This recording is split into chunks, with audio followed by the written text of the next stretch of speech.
Setting boundaries against other people is not always easy.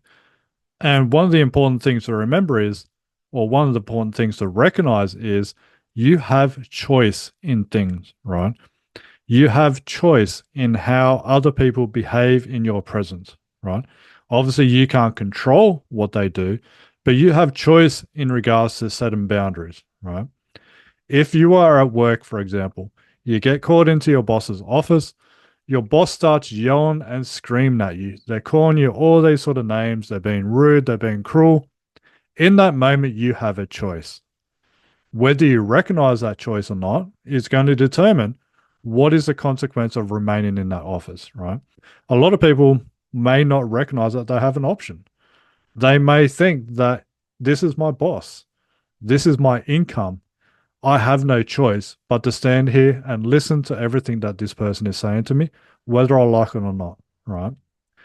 Other people, though, who value themselves recognize that they have a choice, right? And that choice could be as simple as, hey, I don't appreciate you yelling or screaming at me. Can you lower your tone of voice? Or it might be the choice of leaving the room altogether, right? Just exiting that office and getting out of there. For me, I would do that 100%. If I was in an office with someone and they were yelling or screaming at me, I would immediately leave. I would then follow it up with an email and say, hey, the reason why I left is because I don't appreciate people yelling at me, etc., etc. But identifying that choice is one of the most important things because once you realize you have a choice, you also realize that you have the potential to set a boundary, right? And again, you can put this into any situation whatsoever. If you bring it into the family home, right? When a mother starts yelling and screaming at you for laying around on the lounge and not cleaning up or something like that, you have a choice in that situation.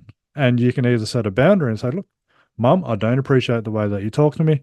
I'm more inclined to listen when you lower your tone of voice, when you speak respectfully, etc., etc. Or you can choose to go for a walk. You can choose to go to your bathroom. You can choose to go up to your bedroom and then engage in a conversation later, right?